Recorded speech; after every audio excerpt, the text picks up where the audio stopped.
The morning sun cast long shadows across the grounds of Buckingham Palace as Sarah Chen adjusted the strap of her tourist backpack.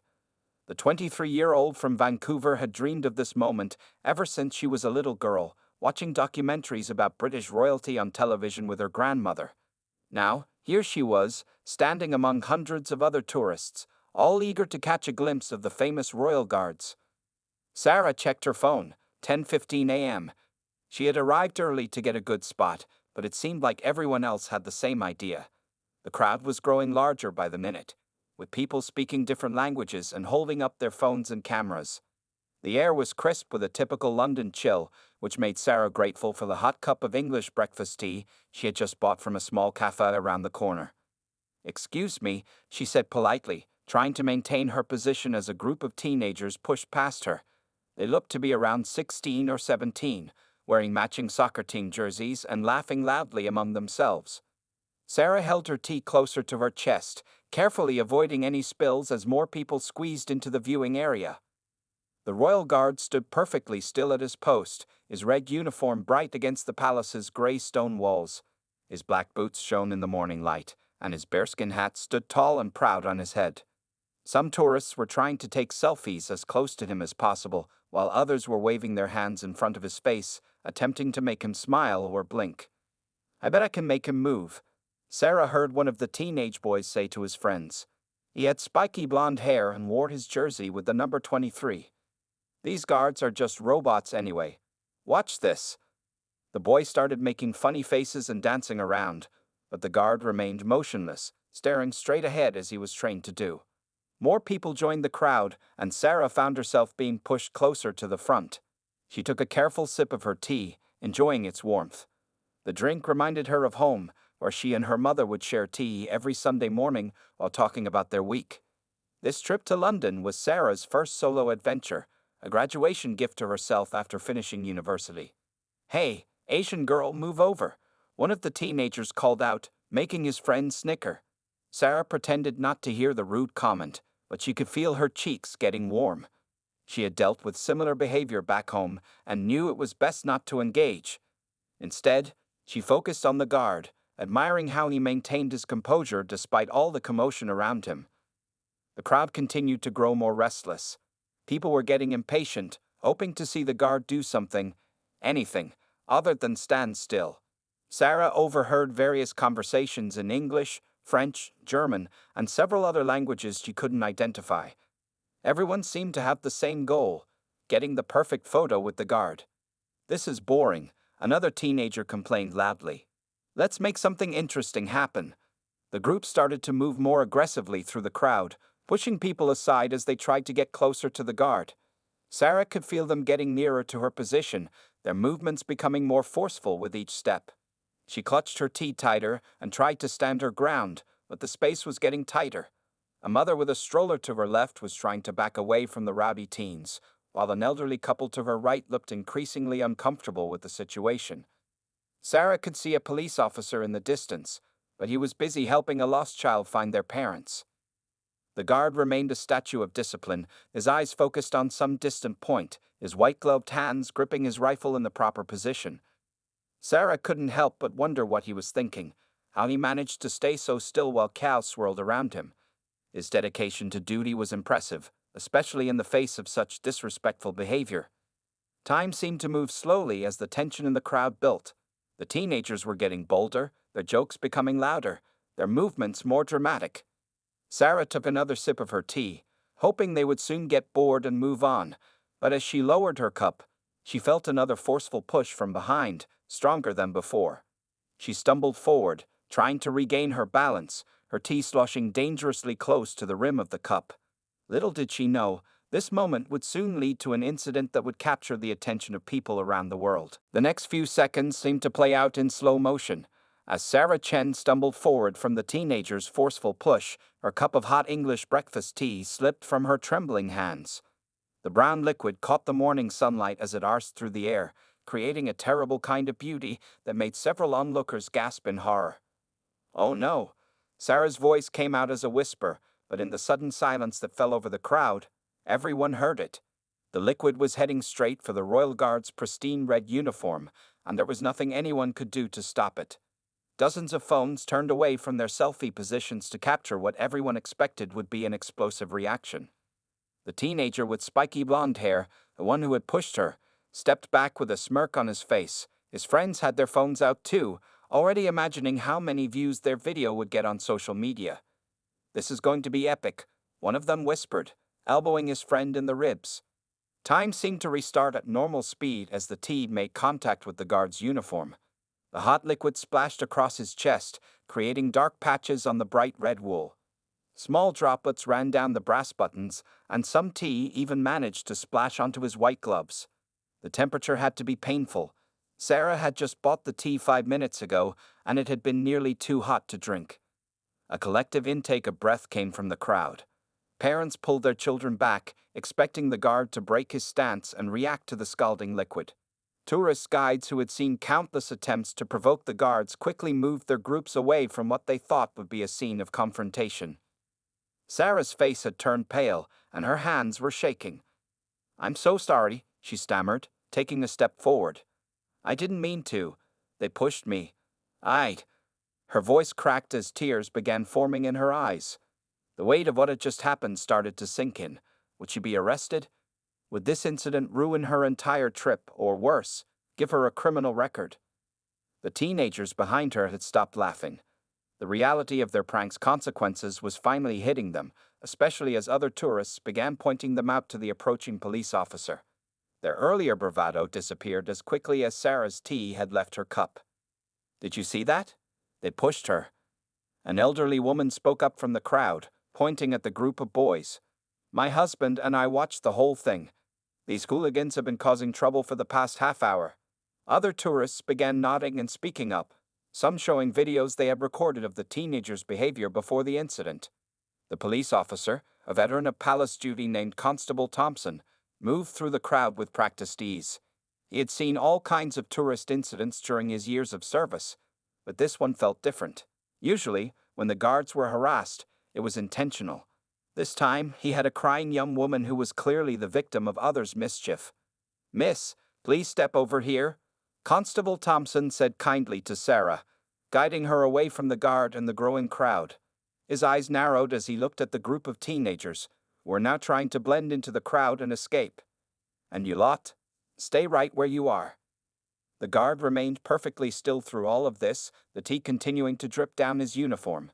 His eyes stayed fixed forward, his posture remained impeccable, and his grip on his rifle never wavered. It was this unwavering dedication to duty that began to change the atmosphere among the onlookers. People who had been eagerly waiting for a dramatic reaction now found themselves impressed by the guard's incredible self-control. The teenagers' phones, which had been ready to capture a moment of anger, instead recorded a powerful display of professional discipline. A mother in the crowd covered her young son's eyes, not because of any outburst from the guard, but because she didn't want her child to see the tears streaming down Sarah's face. The young tourist's distress was evident to everyone, making the teenager's prank seem even more cruel. As Constable Thompson began taking statements from witnesses, the incident was already spreading across social media. But it wasn't the kind of viral content the teenagers had hoped for. Instead of a guard losing his composure, the world would soon see a story about dignity in the face of discomfort and the consequences of thoughtless actions. Private James Harrison felt the hot tea seep through his thick wool uniform, but his face remained as still as the stone walls of Buckingham Palace behind him. 6 years of service in the Queen's Guard had taught him that true strength often meant staying quiet when others expected you to shout. The tea was hot, uncomfortably so, but he had endured worse during his training. The crowd's reaction fascinated him, though he couldn't show it. Their collective silence was something he had never experienced before in his hundreds of hours standing guard. Usually, tourists chatted, laughed, and tried to provoke reactions, but now you could hear a pin drop on the courtyard stones. From the corner of his eye, he could see the young woman, the one who had spilled the tea. She was clearly distressed, her hands trembling as she tried to wipe away tears. During his shift, he had noticed her polite behavior, how she had tried to maintain proper distance, unlike the rowdy teenagers who had been causing trouble. He had also seen those boys pushing people around, but his training required him to maintain his post unless there was a serious security threat. A small child in the crowd tugged on his mother's sleeve and whispered loudly, "Mommy, is the guard a robot?" The mother quickly shushed her son, but the question seemed to break some of the tension. A few nervous laughs rippled through the gathering of tourists, but they quickly died down as they continued to watch the scene unfold. The T had created a dark pattern on Private Harrison's uniform, spreading across his chest like a map of unknown territories. Small droplets continued to roll down his brass buttons, some landing on his perfectly polished boots. The morning air had a bite to it, making the wet uniform uncomfortable, but his posture remained perfect, shoulders back, chin up, eyes forward.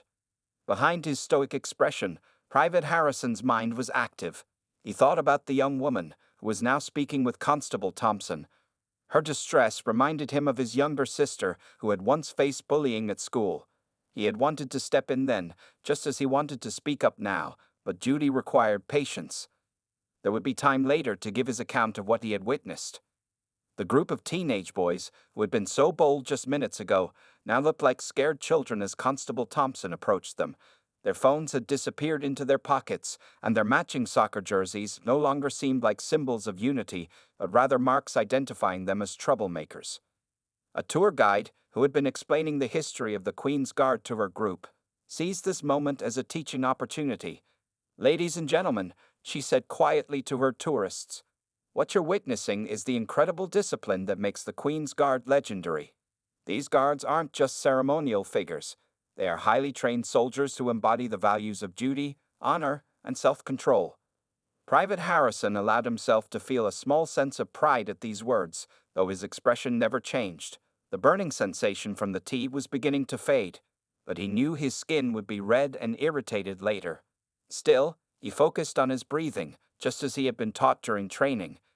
In, out, each breath measured, each moment controlled. The crowd had begun to thin out, but those who remained were different from the typical tourist groups. Instead of trying to provoke a reaction or take silly selfies, they stood in respectful silence, many of them filming what they recognized as an extraordinary display of professional discipline. An elderly man in a veteran's cap gave a subtle nod in Private Harrison's direction, a gesture of understanding from one serviceman to another. Though Private Harrison couldn't acknowledge it, the sign of respect meant more to him than any amount of attention-seeking tourist behavior ever could. As the morning wore on, the tea began to dry on his uniform, leaving visible stains that would need professional cleaning. But Private Harrison knew that some marks were worth bearing. His stillness in this moment would teach a lesson more powerful than any angry reaction could have. Through his silence, he was speaking volumes about dignity, duty, and the power of self-control. The crowd's silence gradually transformed from shock into something else: respect. Tourists who had arrived hoping to see the famous changing of the guard instead witnessed something far more memorable: a display of the unwavering dignity that made the Queen's Guard not just guards, but guardians of tradition and honor. Constable Thompson had seen many incidents during his 15 years of service at Buckingham Palace, but this one was different. As he guided Sarah Chen away from the crowd, he noticed how her hands were shaking. Her tourist map had fallen to the ground, now wet with spilled tea, the famous London landmarks marked in cheerful colors that seemed to mock her distress. "Please, miss, take a seat here," he said kindly, leading her to a nearby bench. He pulled out his official notebook while keeping one eye on the group of teenagers, who were now being watched by his colleague, Officer Roberts. The boys had lost their swagger, their soccer jerseys no longer worn with pride but hunched shoulders instead. Sarah tried to wipe her tears with her sleeve, but they kept coming. "I've ruined everything," she whispered. "The guard's uniform, my vacation, everything. I saved for 2 years to make this trip, and now I'll probably be arrested." Her voice cracked on the last word. "Let's start from the beginning," Constable Thompson said gently, clicking his pen. "Tell me what happened before the tea spilled." As Sarah began to speak, more tourists approached the officer, eager to share what they had witnessed. An elderly couple from Australia stepped forward first. "We saw everything," the woman said firmly, her gray hair neatly pinned back. "Those boys were pushing everyone around for at least half an hour. My husband wanted to say something, but you know how it is, you don't want to cause a scene." A young mother with 2 children nodded in agreement. "They were terrible. They nearly knocked over my daughter's stroller. I have videos on my phone." She pulled out her device, showing Constable Thompson footage of the teenagers shoving their way through the crowd, their laughter clear in the background. Meanwhile, Officer Roberts had gathered the group of boys together. Their parents would need to be contacted, and the palace would have to decide how to handle the incident. The teenager with spiky blonde hair, identified as the main instigator, kept staring at his shoes, his earlier bravado completely evaporated. It was just supposed to be a joke, he mumbled, but even he didn't seem convinced by his words. His friends stood in uncomfortable silence, their phones now being collected as evidence of their behavior throughout the morning. Sarah watched this scene unfold through tear-filled eyes. A kind tourist had brought her a bottle of water, and another had offered tissues. The solidarity of strangers touched her deeply, making her realize that not all was lost. Constable Thompson continued taking statements, his notebook filling with accounts from different witnesses. A university professor from Canada had captured the entire incident on his camera while photographing the palace architecture. A Japanese tour group had multiple angles of the pushing incident from their cameras. With each new piece of evidence, the true story became clearer. "Miss Chen," Constable Thompson said, looking up from his notes, "I want you to understand something. You're not under arrest. In fact, you're the victim in this situation." He gestured toward the teenagers. "Those young men will have to answer for their actions, not you." Relief flooded Sarah's face, though concern quickly followed. But the guard's uniform, it must be expensive, and he must have been burned by the tea. I need to apologize somehow. She looked toward Private Harrison, who remained perfectly still at his post, the tea stains now drying on his red uniform. A palace representative, Ms. Eleanor Hughes, had arrived on the scene, her navy blue suit and official badge marking her as someone with authority. She spoke briefly with Constable Thompson before approaching Sarah. "We'll need you to fill out an incident report," Miss Hughes explained, her tone professional but kind. "The palace takes the safety of both our guards and our visitors very seriously. Would you be willing to provide a formal statement about what happened?" Sarah nodded eagerly, grateful for the chance to tell her side of the story officially. As she began filling out the paperwork, she noticed that many tourists were still taking photos, not of the guard this time, but of the teenagers being escorted away by Officer Roberts. The tables had turned, and the would-be pranksters had become the unwitting subjects of their own viral moment. The morning sun had risen higher in the sky, and a new group of tourists was arriving, unaware of the drama that had just unfolded. But the atmosphere had changed. There was a newfound respect in the way people stood back from the guard, a quiet appreciation for the discipline they had witnessed.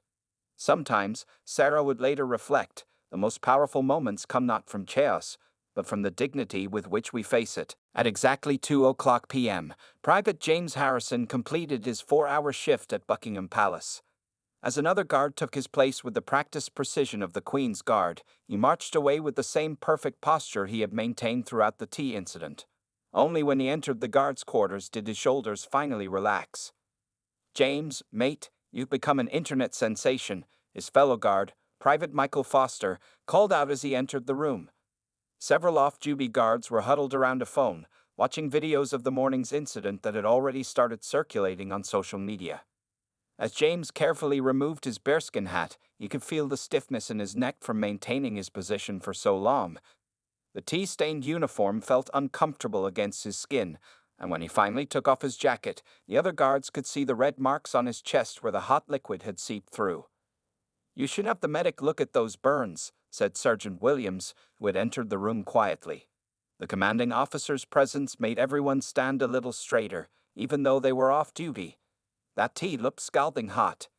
James nodded respectfully. "Yes, sir, though it's not as bad as it looks." He paused, then added, "Sir, about the incident, I'd like to make a statement.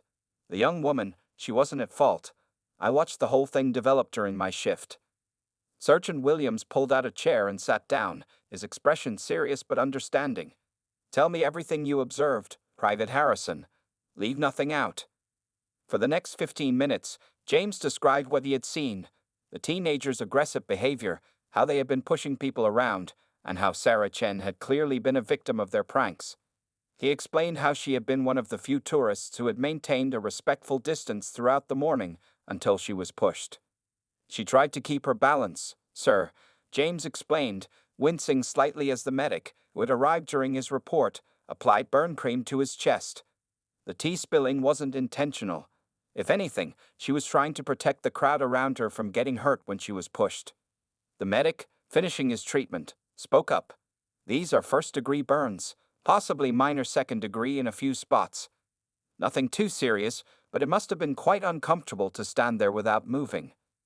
Sergeant Williams nodded thoughtfully. "Your dedication to duty is commendable, Private Harrison, but what impresses me more is your attention to detail even while maintaining your post. Your observation of the events will help us handle this situation appropriately." Just then, a palace administrative officer entered with some paperwork.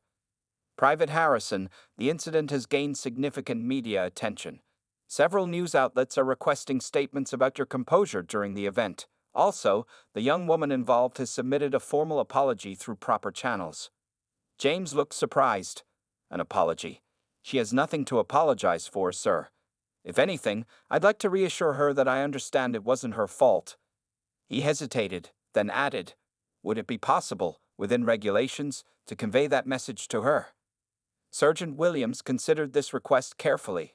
The Queen's Guard had strict protocols about interactions with the public, but there were precedents for formal meetings under special circumstances. After all, this incident was already shining a positive light on the Guard's professionalism. "I'll discuss it with the palace administration," Sergeant Williams said finally. "Your burns and damaged uniform will need to be documented for the official report anyway. Perhaps we can arrange a brief, supervised meeting to bring proper closure to this incident." As the medic finished bandaging his chest, James caught a glimpse of more social media posts about the incident on his colleagues' phones. To his relief, most comments were focusing on the Guard's discipline and professionalism rather than mocking the situation. Some were even using the incident to educate others about the importance of respecting cultural institutions and their guardians. "One more thing, Private Harrison," Sergeant Williams added, standing up. "Her Majesty's representatives have been informed of your conduct today. They were particularly impressed by your maintenance of discipline under difficult circumstances. Expect a formal commendation in the coming days." James felt a surge of pride, though his expression remained professionally modest. "Thank you, sir. I was just doing my duty." "Sometimes," Sergeant Williams replied with a slight smile, "doing one's duty quietly speaks louder than any words could. You've represented the Queen's Guard admirably today, Private Harrison. Now get some rest. After the medic clears you, of course." 3 days after the incident, Sarah Chen sat nervously in a small office within Buckingham Palace's administrative wing. The room, with its dark wooden furniture and historical photographs on the walls, made her feel both honored and anxious. Her hands fidgeted with the edges of her carefully written apology letter, though she had already submitted an official one through proper channels. Ms. Eleanor Hughes, the palace representative who had helped her on the day of the incident, sat across from her. "Private Harrison will be here shortly," she explained, checking her watch. "This is quite unusual, you understand. The Queen's Guard rarely meets with visitors, but given the circumstances and Private Harrison's request, we made an exception." Sarah's eyes widened. "His request?" she asked, surprised. She had assumed the meeting was arranged because of her repeated apologies and formal request to make amends. Before Ms. Hughes could respond, there was a knock at the door. Private James Harrison entered, wearing his regular military uniform rather than his ceremonial guard attire. Without the bearskin hat and red jacket, he looked younger than Sarah had imagined, though his posture remained perfectly straight. "Miss Chen," he said formally, offering a polite nod. "Thank you for coming today." His voice was kind, lacking any trace of anger or resentment that Sarah had feared she might hear. Miss Hughes gestured to a chair. "Please, Private Harrison, have a seat. I'll be right outside if either of you need anything." She stepped out, leaving the door slightly ajar as per protocol. An awkward silence filled the room for a moment before both Sarah and James tried to speak at once. "I'm so sorry about. I wanted to tell you." They both stopped, and James gestured for Sarah to continue. Taking a deep breath, she opened her carefully written letter. "I wrote everything down because I was afraid I'd forget something important," she explained. "The tea stains, your uniform, the burns. I want to pay for everything." James raised his hand gently to stop her. "Miss Chen, that's actually why I asked to meet with you. I wanted to assure you personally that you bear no responsibility for what happened. I witnessed everything from my post that morning. Sarah's hands trembled slightly as she lowered the letter. But your burns. Minor first-degree burns, already healing, he said with a small smile. I've had worse during training exercises. What concerns me more is how those young men treated you and other visitors that morning. He reached for a folder on the desk and opened it. The palace has received dozens of videos and statements from other tourists showing how those teenagers were behaving. Your apology, while admirable, is unnecessary. If anything, your actions after the incident, staying to give a statement, showing genuine concern, speak to your character. Tears welled up in Sarah's eyes, but this time they were tears of relief. I was so worried, she admitted. This trip was meant to be special. I've always been fascinated by British history and tradition. When the tea spilled, I thought I'd disrespected everything the Guard stands for. James shook his head. Actually, you helped demonstrate what we stand for. My stillness wasn't just about following protocol. It was about showing that sometimes the strongest response is no response at all. The videos of the incident have sparked important conversations about respect, duty, and dignity. He paused, then added with a hint of humor in his voice, though I must admit, I wouldn't recommend hot tea as a testing method for Guard discipline. Sarah couldn't help but laugh, the tension finally breaking. I promise, no more tea anywhere near the Guards. I've switched to water bottles for the rest of my trip. James smiled, then became more serious. The palace has dealt with the teenagers appropriately. They'll be participating in educational programs about cultural heritage and respect. Sometimes good can come from unfortunate incidents. Like this meeting? Sarah asked. I never expected to actually meet a member of the Queen's Guard, especially not after what happened. Exactly, James nodded. Speaking of which, he reached into his folder again and pulled out a small envelope. The palace would like to offer you a private guided tour of the grounds, if you're interested. Not the usual tourist route, something more special, to help replace the negative memory with a better one. Sarah accepted the envelope with shaking hands, overwhelmed by the kindness being shown to her. Thank you, she whispered. For everything, for your understanding, for requesting this meeting, for showing me that sometimes the worst moments can lead to unexpected blessings. As their meeting drew to a close, both Sarah and James knew that what had started as an unfortunate accident had transformed into something meaningful, a demonstration of grace, understanding, and the power of responding to difficulties with dignity. 1 month after the tea incident, Sarah Chen sat in her Vancouver apartment, staring at her computer screen in amazement. Her inbox was filled with messages from people around the world who had seen the viral videos of the incident. But unlike many viral moments that fade quickly, this one had sparked something meaningful. The original video had gained millions of views, but not for the reason the teenage boys had hoped. Instead of mockery, the comments celebrated Private Harrison's composure and criticized the disrespectful behavior that led to the incident. Major news outlets had picked up the story, using it to discuss the importance of respecting cultural institutions and the true meaning of discipline. Sarah opened a new email from Ms. Hughes at Buckingham Palace. Attached was a photo from her private tour of the palace grounds, showing her standing beside Private Harrison, both now relaxed and smiling.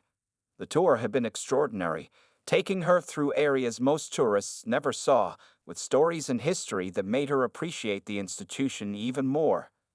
The teenage boys had faced consequences for their actions, but not in the way many might have expected.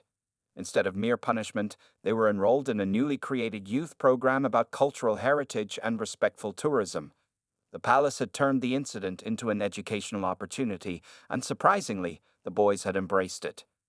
The program has been quite successful, Ms. Hughes wrote in her email. The young men have shown genuine remorse and have even helped develop materials for other teenagers about respectful behavior at historical sites. Sometimes, the best lessons come from our mistakes.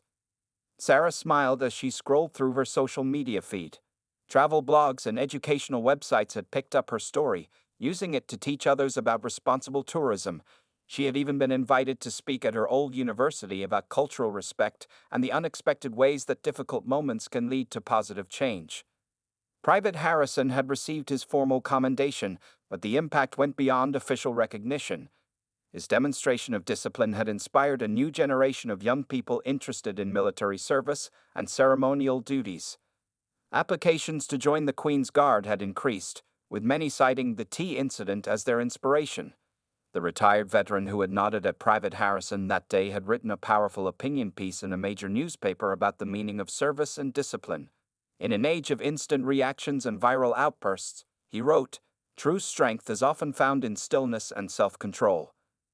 Sarah opened another tab on her computer, showing the educational website she had helped create. Working with cultural heritage experts and tourism professionals, she had turned her experience into a platform for promoting respectful tourism. The site included guidelines for visiting historical sites, understanding ceremonial guards worldwide, and appreciating different cultures. Even the cafe where she had bought the fateful cup of tea had gotten involved in the movement. They now served a special blend called Guards Honor Tea, with a portion of the proceeds going to military veterans' charities. The cafe's owner had placed a small sign near the counter reminding customers to be respectful of the guards and to hold their cups carefully. The teenagers who had caused the incident had transformed as well. The boy with spiky blonde hair, named Tommy, had written a public apology that showed genuine understanding of his actions' impact. He and his friends now volunteered as junior guides at historical sites in London, helping other young visitors understand the importance of respectful behavior. Sarah's phone buzzed with a text message from her mother. "Have you seen the latest article? They're using your story in schools now." Attached was a link to an educational resource about citizenship and respect, featuring the tea incident as a case study in how to turn negative situations into learning opportunities. Looking at her calendar, Sarah smiled at the upcoming date marked in red. The palace had invited her back to London for the launch of their new visitor education program. She would be speaking alongside Private Harrison about their shared experience and its lasting impact on tourism and cultural respect. As she closed her laptop, Sarah glanced at the small framed photo on her desk, a picture of Buckingham Palace at sunset, taken during her private tour. What had started as her worst travel moment had become something far more meaningful, a reminder that dignity, respect, and understanding could transform any situation, one cup of tea at a time.